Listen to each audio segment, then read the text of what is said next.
People have always imagined the world ending with a sudden roar, an unstoppable force ripping through civilization and turning ordinary life into a memory. Yet some threats don't announce themselves. They creep in quietly, disguised as folklore, myth, or the smallest creatures alive. And sometimes the stories we think belong to horror movies turn out to have unsettling roots in reality. Long before Hollywood began turning corpses into flesh-hungry monsters, there were whispers circulating through Haiti, whispers of people who died, were buried by grieving families, and somehow returned. These returning figures didn't come back with supernatural strength or bloodlust. Instead, they moved through life like shadows, vacant-eyed and obedient, performing tasks with no awareness of who they had once been. Haitian communities told stories of witch doctors, men skilled in the darker edges of voodoo practice, who could bring the dead back as laborers. In these villages, death didn't always mean the end. It could mean servitude. When Western audiences first heard these accounts, they dismissed them as superstition, exotic tales from a world they didn't understand. But when the United States occupied Haiti in the early 20th century, American officials encountered villagers who claimed to recognize their own friends and family wandering as dazed laborers years after funerals had taken place. As incredible as these claims sounded, scientists eventually uncovered a pharmacological explanation that realigned the legend with biology rather than sorcery. It began with a potent neurotoxin capable of slowing a human body's functions to a terrifying degree. Someone dosed with this compound could appear lifeless, pulse slowed, breath undetectable, reflexes absent. In Haitian communities, such a person could be misdiagnosed as dead and buried. What happened next, though, depended on the hands they fell into. Certain practitioners allegedly administered a second substance, a preparation involving Datura stramonium, a plant known elsewhere as jimsonweed. Its chemical effects were profound, inducing powerful disorientation, memory disruption, and a dreamlike confusion that left victims highly susceptible to suggestion. To the outside world, this combination produced something disturbingly close to the folk idea of a zombie, a person robbed of autonomy, stripped of complex reasoning, and reduced to a pliable state in which commands were obeyed and time passed in a fog. Some individuals reportedly wandered back to their families years later, unable to remember what had happened to them, their missing time lost in an amnesic haze. Yet despite the eerie resemblance to the legends, this phenomenon has limits. The chemicals involved are neither efficient nor stable enough to maintain control long-term. One missed dose of the jimsonweed derivative could allow a victim's mind to reassert itself. One miscalculated dose could kill them entirely. And there is no contagion, no mechanism for spreading this condition from one person to another. At its core, this was not an outbreak. It was an act of human cruelty. A crime, not a plague. But if the Haitian stories revealed how vulnerable the human mind is to chemical interference, the natural world holds even more chilling demonstrations of biological control. There are organisms, tiny, unassuming, and easily overlooked, that can hijack another creature's will with surgical precision. Among them lies a fungus with a reputation so grim that scientists gave it a nickname straight out of a horror novel, the zombie ant fungus. Hidden within the deep green canopies of tropical forests, Ophiocordyceps unilateralis waits for an unsuspecting ant to descend from the treetops. Ants are meticulous creatures, moving along narrow, elevated trails to avoid the dangers of the forest floor. But every so often, one strays too close to the ground, and that is enough. The fungus doesn't need to pierce skin with force. Its spores simply latch onto the ant's exoskeleton and begin their slow chemical invasion. Enzymes dissolve the ant's tough outer armor, making way for microscopic fungal threads to infiltrate the body. What happens next is one of the most disturbing examples of biological manipulation ever documented. The fungus begins altering its host's behavior from the inside. At first, the ant experiences strange convulsions, shudders that send it tumbling from the heights it usually navigates with careful precision. Disoriented and unable to return to its colony, it becomes trapped on the humid forest floor where the fungal environment is most favorable. Inside the ant's body, yeast-like cells multiply, releasing compounds that begin to override the ant's nervous system. The ant is not dead, but neither is it itself anymore. It is being steered. As the infection takes hold, the ant embarks on a final, fatal task. It seeks out an elevated perch, often the underside of a leaf, a few inches above ground. There, compelled by forces it doesn't understand, it clamps down with its mandibles and awaits death. After the host expires, the fungus erupts from the back of its head, sprouting a long stalk that showers spores onto the forest floor below, ready to infect the next unwitting worker. Within 10 days, an intelligent, organized insect becomes a vessel devoted entirely to the fungus's reproduction. The colony of ants nearby may never understand what is happening, only that more of their kind are vanishing. A quiet biological takeover unfolds in plain sight. Scientists have described fields of foliage dotted with these dead ants, each one a marker of the fungus spreading like a slow-burning plague. And still, as frightening as this parasitic precision seems, it stops far from humans. Our physiology is too different. Our bones are harder to breach than an ant's exoskeleton. Our immune responses too complex. Our awareness too high for such an infection to proceed unnoticed. Even if spores somehow infiltrated a person, visible fungal growth would send them seeking medical help long before their mind could be compromised. The fungus is powerful, but it is specialized. Its domination is ruthless, but its kingdom ends with the ants. Yet the natural world does not rely on fungi alone to demonstrate mastery over other living creatures. There are predators that use a different strategy, one that blends venom, parasitism, and behavioral control so elegantly that it appears designed for horror. Certain wasp species have owned this technique to a level that seems almost intelligent, and among them, a small parasitoid wasp stands out for its uncanny ability to turn its victims into unwitting accomplices. Prion diseases stand apart from every other threat in nature because they don't behave like life, and that is precisely what makes them terrifying. A prion has no DNA, no metabolism, no structure of its own beyond a misshapen protein. Yet when it enters the brain, it converts healthy proteins into distorted replicas of itself, creating a cascade of malfunction that the body is helpless to stop. Over time, entire sections of neural tissue begin to resemble a sponge, perforated, weakened, and crumbling. Cognitive decline follows, behavior shifts, motor skills collapse. Eventually, the very organ that houses identity and memory is reduced to a malfunctioning shell. One of the most well-known examples emerged in the 1990s when contaminated meat introduced a prion disease into the food supply. Cases appeared in humans who had consumed infected beef, revealing symptoms that seemed to progress in an eerie, almost cinematic way. Anxiety, hallucinations, loss of coordination, sudden aggressive outbursts, and gradual deterioration into dementia. Transmission didn't require a fungal stalk or parasitic egg. It merely required a meal. Blood transfusions later proved capable of passing the disease as well, highlighting how insidiously prions can move between individuals. Because they resist heat, radiation, and most sterilization methods, they linger where other pathogens perish. While this reality is dreadful on its own, the idea that such a disease could evolve into something faster, more aggressive, or more behaviorally disruptive has captivated epidemiologists and inspired unsettling speculation. Prions have no evolutionary blueprint, yet mutations can occur, and if one ever accelerated the disease's timeline or altered the way it affected behavior, the result could mimic the chaotic scenes imagined in fiction. People acting unpredictably, violently, and with no apparent reason. The possibility remains low, but the severity of the consequences is enough for governments to maintain stringent control over prion-related research and exposure. Yet even prions do not represent the strangest biological discovery tied to the boundary between life and death. In the early 2000s, researchers studying ancient layers of frozen Earth uncovered something unexpected: massive viruses preserved in ice for tens of thousands of years. These enormous viral structures were unlike anything seen in modern biology.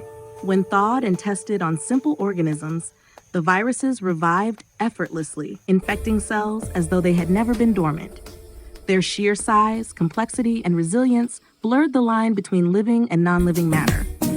What concerned scientists most wasn't the specific virus itself.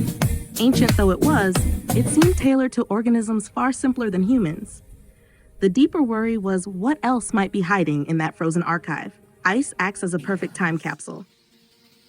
A pathogen sealed in permafrost does not degrade the way it might in soil or water.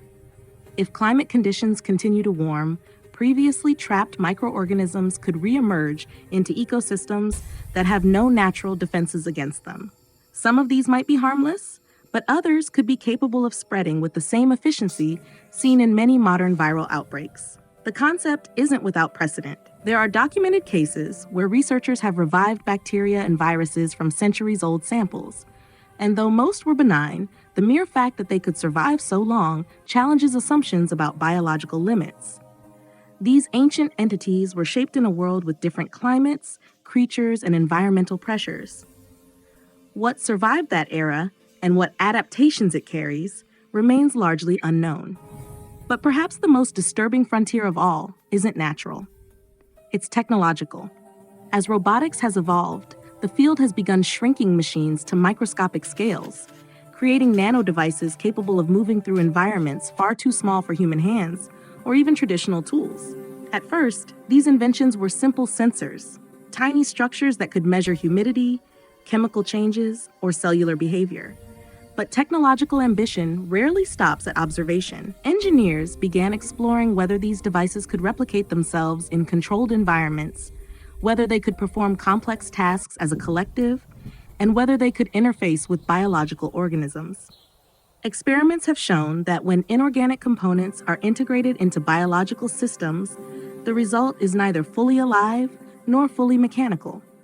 In one study, a virus integrated with a microscopic circuit continued functioning as a sensor even after the organic portion had ceased to live.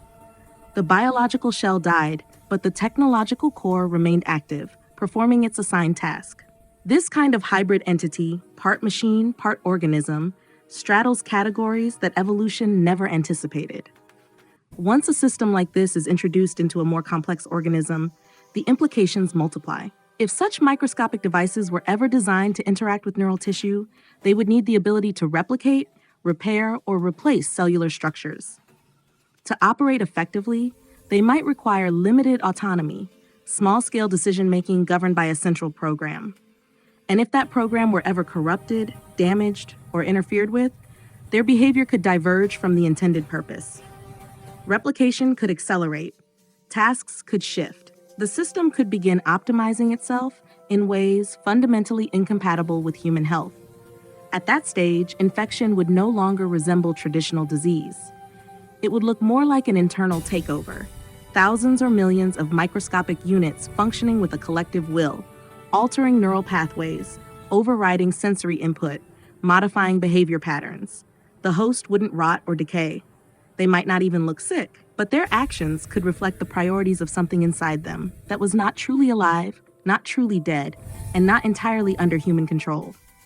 Such scenarios remain theoretical, but they highlight a broader truth running through all biological and technological frontiers. The mechanisms that govern behavior, instinct, hormones, neural patterns, electrical signals, are vulnerable. Whether through fungus, parasite, prion, ancient virus, or engineered machine, these systems can be influenced, altered, or hijacked under the right conditions. Control is not an unbreakable shield. It is a delicate balance. And while humanity has long feared the image of the decaying, shambling corpse, the more realistic threats come in forms that don't resemble monsters at all. They are small, quiet, and patient. They operate in shadows, in cells, in circuits. The frightening part isn't that these forces exist, it's that many of them are already here. If the idea of microscopic intruders influencing behavior seems distant or abstract, the next frontier brings these concepts closer to our everyday lives. It forces us to consider how thin the boundary is between autonomy and influence, between the choices we believe we make freely, and those shaped by forces we may not even detect. The human brain, for all its complexity, is not invincible. Physical trauma, degenerative conditions, infections, and oxygen deprivation can create gaps, literal voids, where neurons once thrived. Medicine has long struggled with the nervous system's extreme reluctance to regenerate. A severed spinal cord does not knit itself back together. Damaged sections of the brain do not spontaneously regrow. Once neurons die, they are gone forever. At least, that was the belief for decades. In the last several years, breakthroughs in stem cell research have started to challenge this long-held assumption. Stem cells, undifferentiated cells with the potential to become any type of tissue, have been coaxed into forming new neurons and glial cells in lab environments. Scientists have successfully encouraged them to integrate into damaged regions of rodent brains, reconnecting severed pathways and restoring lost functions. In some cases, animals previously unable to move have regained partial mobility. Others with memory impairments have shown signs of cognitive improvement. Yet this progress comes with a profound question. What does it mean to rebuild the brain? A neuron is not just a component. It carries memories, patterns, emotions, tendencies. It participates in networks that define personality. When new neurons take their place, do they merely restore function, or do they create a different version of the person who once existed? If cell regeneration goes awry, especially in regions governing impulse control, emotional regulation, or decision-making, the results might resemble personality disintegration rather than recovery. The individual could emerge more suggestible, prone to confusion, or unable to distinguish between internal thought and external influence. An ethical scientist views such outcomes as failures. A less ethical one might see possibilities. There are shadowy discussions within certain fringe scientific circles about pushing regenerative research further, beyond repairing trauma, toward curing brain death. Some propose that stem cells, combined with targeted electrical stimulation, might someday reawaken neural circuits thought lost forever. The frozen or recently deceased could, in theory, be revived if the right cellular map were restored. But without the original neural architecture intact, what exactly would wake up? A person with their memories and identity shattered? A mind reassembled incorrectly? Something aware, mobile, but unable to form independent will? Reviving tissue is not the same as reviving a mind. Neural networks are patterns of experience, reinforced over years. Rebuilding them from scratch is like plugging wires into random sockets and hoping the lights turn on in the right order. Sometimes they won't. And in those gaps, those blank spaces where decision-making was once housed, obedience can be implanted far more easily than autonomy. Parallel to these biological explorations is the rise of brain-computer interfaces. At first, they were developed to help paralyzed patients control robotic limbs or restore speech by interpreting neural impulses. But as the technology improved, it revealed how precisely external systems could read, interpret, and influence brain activity. Electrodes placed near specific regions of the cortex can induce hallucinations, trigger memories, alter mood states, or disrupt habitual behavior. What started as medical therapy has edged into territory that once belonged only to speculative fiction. As these technologies advance, the distinction between healing and manipulating grows thin. A device meant to regulate tremors could, in theory, adjust emotional response. A system designed to restore movement after spinal injury could also be programmed to limit movement or compel it. When neural activity is translated into data, data can be redirected, and not always in ways the user intends. This convergence of biology and technology becomes even more troubling when considering the potential for self-replicating nanosystems. If microscopic devices were ever implanted with the capacity to repair neural damage from the inside, an idea already being explored in early theoretical models, they would require the ability to navigate the brain's intricate architecture autonomously.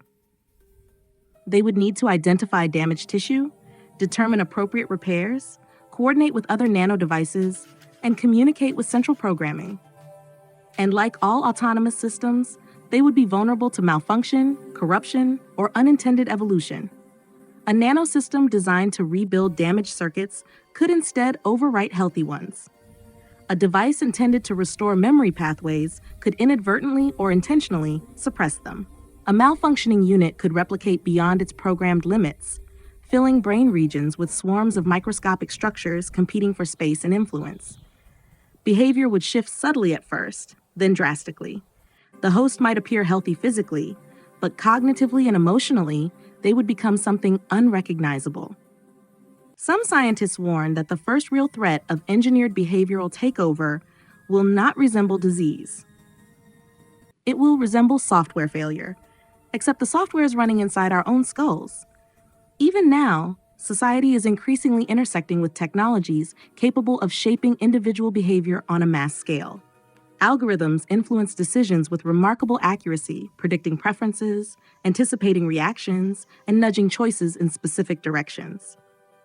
While this influence remains external, it demonstrates how surprisingly easy it is to direct human behavior without individuals realizing it. When the boundary between external influence and internal modification collapses, the potential for misuse or accidental catastrophe increases dramatically. The most unsettling realization is that the mechanisms required to create a mindless, obedient, or unrecognizable human are not fantastical. They already exist in fragments across biology, medicine, and technology. Parasites can alter mammalian behavior. Fungi can override instinct. Prions can dismantle identity. Ancient viruses can awaken after millennia. Stem cells can regrow neurons.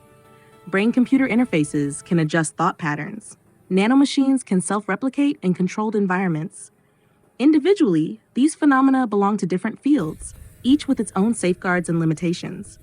But taken together, they form a mosaic of possibility, one in which the classic horror of a mind no longer under its owner's control becomes less a myth and more a question of circumstance. Not all threats emerge violently. Some evolve quietly, invisibly, as science advances faster than our ethical frameworks can adapt. And sometimes the most dangerous transformations begin not with a bite or an infection, but with a discovery made in good faith, one that reveals later just how little separates creation from catastrophe. The deeper one moves into these intersections of biology and technology, the more clear it becomes that humanity is standing on ground that is both promising and perilous. Every breakthrough that seeks to solve a problem opens a door to consequences no one intended. And sometimes those consequences linger just out of sight, waiting for the right conditions to take shape. What makes this era uniquely sensitive is not that we are confronting threats unlike any before, but that so many different forces, natural, engineered, dormant, and emergent, are beginning to overlap. Large-scale environmental change adds yet another layer to this shifting landscape. As global temperatures rise, ecosystems are transforming in ways that alter the spread of pathogens. Species once kept in check by climate boundaries are expanding their ranges. Ticks carrying neurological parasites have moved into regions they never inhabited. Mosquitoes that transmit diseases capable of affecting the brain are thriving in areas that were once too cold for them. In the past, outbreaks were often contained by geographical isolation. Now, the warming climate and increased human mobility are erasing those isolating borders. These changes don't introduce new biological mechanisms for altering behavior, but they dramatically increase exposure. A pathogen that once circulated among a handful of animal species may now encounter mammals, and eventually humans, it never evolved to infect. Every new contact is an experiment performed by nature, and nature conducts its experiments relentlessly. Most cross-species encounters result in nothing. Some lead to mild disease, but in rare instances, a pathogen discovers a new niche, adapts, and becomes something more formidable. Viruses, in particular, are adept at exploiting opportunity. They mutate rapidly, shuffle genetic material, and hybridize through processes that evolutionary biologists are still working to fully map. This capacity for rapid genetic change allows them to adapt to new hosts in ways that bacteria or fungi often cannot. When a virus with neurological tendencies finds itself in a new environment, especially one with vast populations and global travel, the potential for sweeping impact becomes real. In recent years, medical journals have documented multiple cases of viral infections causing sudden behavioral disturbances, hallucinations, aggression, and personality changes tied to inflammation in the brain. These conditions rarely progress to the extremes depicted in fiction, but they underscore an important truth. Behavior is a biological output, and anything that affects biological structure has the potential to alter it.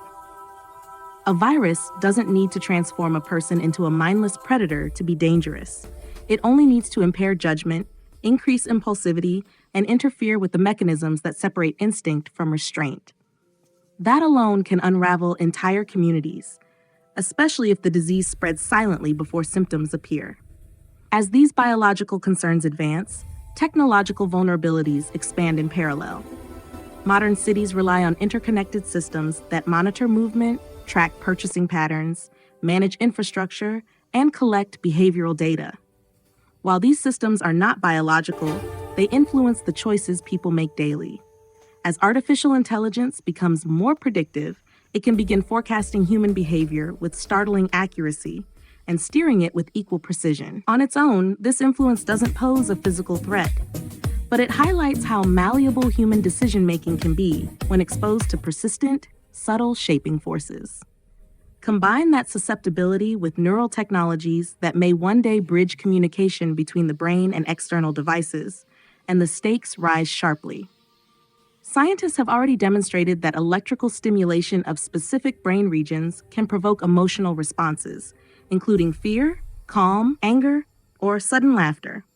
With finer control, these techniques could evolve into highly precise tools for treatment. But the closer the technology moves toward understanding human thought, the greater the temptation becomes to influence it.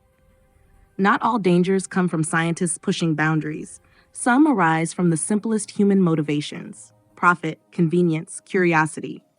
As private companies explore neurotechnology for personal enhancement, cognitive augmentation, or immersive virtual experiences, the line between medical intervention and consumer product begins to erode. Devices that once required surgical implantation could eventually be wearable or wireless. And each new consumer-grade tool invites the possibility of exploitation. What happens when a neural interface designed to improve memory is hacked? Or when a device meant to regulate pain is altered to manipulate fear? What of systems that reward specific behavior patterns, subtly conditioning users the way behavioral psychologists condition animals?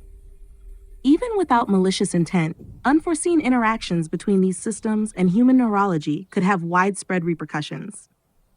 Consider how rapidly digital addiction has reshaped everyday behavior. People already modify routines, sleep cycles, and social patterns based on algorithmic reinforcement. Now imagine that reinforcement directed not through a screen, but through direct neural feedback. Technology becomes not an external influence, but a silent participant in the decision process itself. Under such conditions, a population could behave in ways shaped less by individual will and more by design, an outcome far more unsettling than any traditional infection. And yet, despite the complexity of these emerging threats, one of the most overlooked vulnerabilities remains social behavior itself. Human beings are profoundly imitative creatures. Group dynamics can override individual reasoning, especially under stress.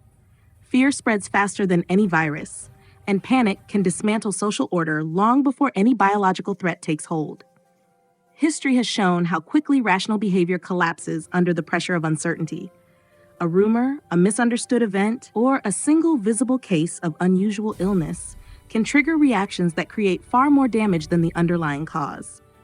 This convergence of biology, technology, environment, and human psychology forms a landscape in which transformation does not require the walking dead or monstrous predators. It requires only the right combination of influence, opportunity, and vulnerability. A behavioral shift here, a cognitive impairment there, a malfunctioning neural device, an unexpected pathogen, a chain reaction of misinterpretation or fear. These are the ingredients that can ripple through a population with frightening speed. True catastrophes rarely mirror the stories people expect. They unfold quietly, piece by piece, until the world notices too late that something fundamental has changed. And when change begins in the mind rather than the body, its signs are often dismissed or misunderstood, allowing it to spread beneath the surface unchecked. Humanity often imagines threats as external invaders, but the most profound dangers emerge from within cells, within circuits, within thought itself. That is where the boundaries of identity, autonomy, and control are most fragile. And that is where the future's greatest uncertainties lie.